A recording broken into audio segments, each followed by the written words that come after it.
Number 9. Titanoboa. Measuring between 40 and 60 feet long, the Titanoboa was the largest snake that ever lived. It slithered through what is now northeastern Colombia about 60 million years ago during the Paleocene epoch. The Megalodon was the largest shark that ever existed, reaching between 50 and 60 feet long according to the most conservative estimates. In other words, it may have even been bigger. It swam through the world's oceans from around 20 million years ago until 3.6 million years ago. While the Titanoboa and the Megalodon never existed at the same time, it's intriguing to think about which would win in an interspecies quarrel. The outcome would perhaps depend upon where the fight took place. In the open sea or deep water, where the Megalodon had plenty of space to move around, it would have been right at home and capable of moving at maximum speed, most likely giving it the upper hand against the Titanoboa. But the Megalodon would be at a disadvantage in the shallower waters due to their need for space. The gargantuan prehistoric fish would possibly even face life-threatening challenges upon entering shallow waters, like it would be very easy to get stuck. Titanoboa, on the other hand, would be able to function much better in this type of environment, as Quora user and lifelong animal enthusiast David M. Pruce pointed out in 2018. While it may not be strong enough to asphyxiate the Megalodon, the Titanoboa would at least be able to hold the massive shark still until it drowned. Number 8. Leviathan. The Leviathan was the largest prehistoric whale that ever lived. Hailing from the Leviathan genus, these creatures reached upwards of 50 feet long from head to tail, with their skull alone measuring as much as 10 feet long and weighed up to 50 tons, making them roughly the same size as the Megalodon. Researchers are unsure how long the Leviathan existed, but they believe that it crossed paths with the Megalodon at some point. The two probably did not typically target one another, but there may have been some hostile encounters between them while pursuing the same prey. So, who won? The Leviathan's teeth were thicker and larger than the Megalodon's, with each tooth measuring up to a foot long. It was also warm-blooded, giving it the advantage of a larger brain, and thus the ability to react more quickly to threats than cold-blooded animals, like the Megalodon. But the Leviathan's size and build inhibited its ability to flee predators quickly, and it may have lacked the urge to evade the Megalodon since it was used to being the apex predator in its habitat. This absence of a sense of urgency could have easily spelled danger for the Leviathan, especially considering the fact that the Megalodon had what's believed to be the most powerful bite of any animal that ever lived. Its body size and sheer ferocity also worked in its favor against enemies. But its teeth were much shorter than the Leviathan's, measuring around 7 inches long each. And because the Megalodon was cold-blooded, its brain was more primitive, making it less capable of using quick thinking to escape a dangerous encounter. Moreover, if its trademark move of shearing off its enemy's fins failed, it may have lacked a plan B. The Leviathan could realistically win this battle, qualifying it as one of the few creatures who could have truly defeated the Megalodon. Do you agree or disagree? Let me know in the comments below, and don't forget to subscribe if you haven't already. Number 7. Great White Shark. The Megalodon existed for around 20 million years before it mysteriously disappeared, leaving modern-day experts more or less baffled as to why it suddenly went extinct. While some imaginative individuals believe that the Megalodon still lurks in the world's waterways, mainstream researchers believe that it's gone for good. But why did it vanish? That's a question nobody has been able to answer definitively so far. In early 2019, scientists came closer than ever to solving the mystery of the Megalodon's extinction. They reviewed the fossil record with fresh eyes and determined that the great white shark may be largely responsible for snuffing the Megalodon out of existence. Before the study, experts believed that the Megalodon went extinct around 2.6 million years ago amid a mass marine life extinction. But when they re-examined the records, they pushed its extinction date back by 1 million years and realized that its demise was unrelated to the en masse dying out of marine life. It's more likely that the emergence of the great white shark triggered the Megalodon's final days, according to the study. Great whites remained in the Pacific for some time after they sprang into existence around 6 million years ago, but they quickly migrated and within 2 million years were spread throughout the globe. While a great white would have been no match for an adult Megalodon, they were capable of competing against young Megalodons for food. As great whites pass through Megalodon territory, reducing the available prey, the Megalodon appears to have lost the fight for survival. These findings are controversial and hotly debated, with some opposing experts saying that it would have taken a lot more to wipe out a species as dominant as the Megalodon. But even those who disagree concede that much smaller creatures may have ultimately driven the Megalodon to extinction, leaving the theory open for debate. Number 6. Dunkleosteus. The extinct Dunkleosteus genus encompasses 10 species of armored fish that constitute some of the largest creatures of their type ever to exist, with the biggest among them measuring up to 28.8 feet long and weighing as much as 4.4 tons. They lived around 380 million years ago, long before the megalodon emerged around 20 million years ago. But what if, hypothetically speaking, Dunkleosteus and the megalodon came face to face with one another? While Dunkleosteus was much smaller and likely far more agile than the megalodon, it had an impressive bite force to the tune of 3 to 4 tons. Still, this does not even remotely compare to the megalodon, whose bite force was 6 to 10 times greater than that of the modern-day great white shark. At the end of the day, Dunkleosteus's armored exterior would have worked in their favor more than anything else. Chances are the two creatures would have avoided one another anyway, with the megalodon targeting much larger prey and Dunkleosteus going after smaller creatures. But if it came to blows, the megalodon would probably win this fight. Number 5. Orcas. The theory that the megalodon went extinct as new predators began competing against it for prey does not just apply to the great white shark. Researchers also speculate that other emerging marine creatures contributed to the decreased food supply that drove the megalodon out of existence.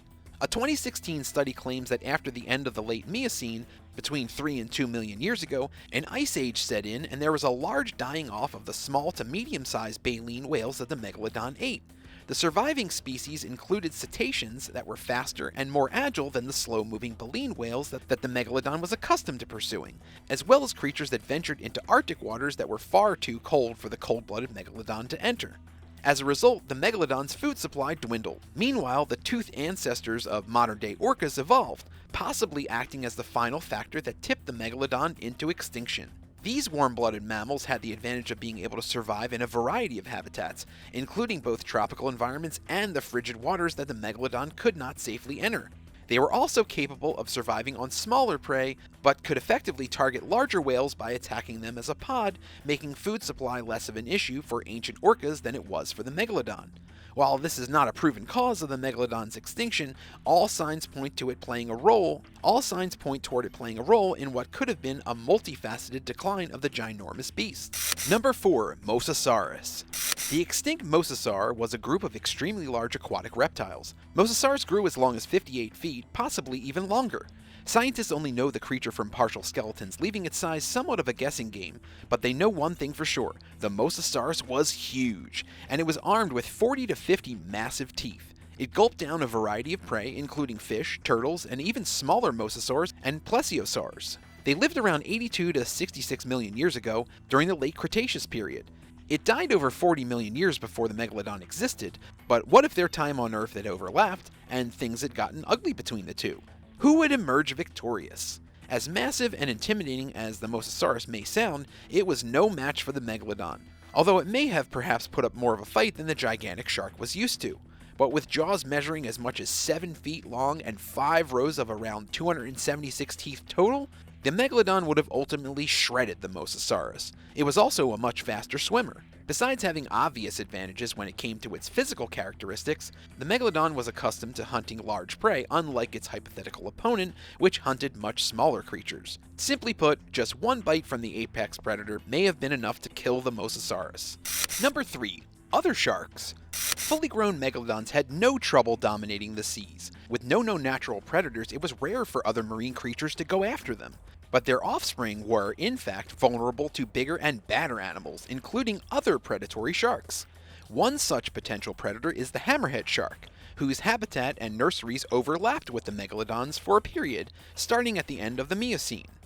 The survival of juveniles was critical to the survival of the megalodon species, meaning these giants had to protect their babies at all costs. The only way to do that in a sea full of potential predators was to keep offspring in nurseries, where they were less likely to fall victim to a hungry sea creature.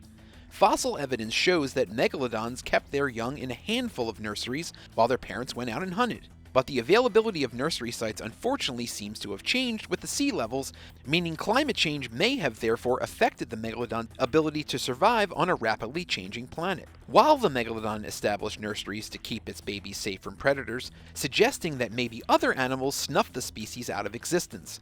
Numerous theories over the years have placed the potential blame for its extinction on climate change. As new leads surface as possible explanations for why the megalodon died out, researchers are increasingly conflicted on what role, if any, that climate change played in wiping the giant out. But it's perfectly plausible that a lack of nursery sites resulting from climate change may have impacted the species' survival. Number 2. Cetatherium.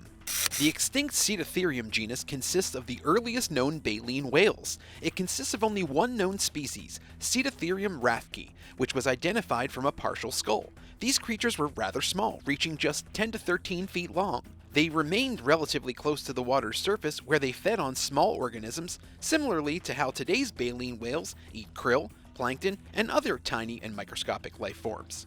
Cetatherium's feeding grounds were dangerous, however, because these environments put them in close proximity to predators, including much larger whales such as the Leviathan and gigantic sharks like the megalodon. So, what likely happened when one of these smaller whales came face to face with a larger ocean dweller such as the megalodon? All things considered, it's a no-brainer that the megalodon would have easily subdued or killed the Cetatherium. Fossil evidence containing vertebrae compression and other damage shows that the whales likely fell victim to the megalodon, which rammed into its victims' midsections at high speed. Number 1. Ramphasuchus. The Ramphasuchus, or beak crocodile, is an extinct relative of the modern-day false gharial, a freshwater species found throughout Borneo, Malaysia, and the Indonesian islands of Sumatra and Java. It lived during the Miocene period and was identified through partial fossils found in India and Pakistan, and may have been the largest crocodilian that ever lived. Generous estimates put its size somewhere between 49 to 59 feet long, while more recent studies indicate that it was likely 26 to 36 feet long. The Ramphasuchus may have weighed as much as 20 tons. In any event, it was colossal in size compared to the modern-day crocodiles, and roughly the same size as the megalodon. The Ramphasuchus may have also matched the megalodon when it came to aggression. It had a long, thin snout filled with conical teeth and was perfectly capable of catching large fish due to its size and strength. These reptiles were also fast and powerful swimmers, giving them an advantage in the water. They were equipped with tails and other features that are ideal for living in an aquatic environment, as well as thick, hardened skin that protected them against predators. But could the Ramphasuchus outmatch the megalodon? Scientists' knowledge of both species is limited, and while the crocodilian may seem like an ample competitor for a position at the top of the food chain, this does not mean that it could have defeated the megalodon. These two species lived around the same time, but they did not share the same habitat, meaning contact between them was probably infrequent at best. A run-in between them would have been a freak encounter, and when it comes to who was more likely to come out on the winning end, your guess is as good as mine. Thanks for watching. If you enjoyed today's video, be sure to hit the thumbs up button, and don't forget to subscribe. I'll see you next time on the Bored Badger.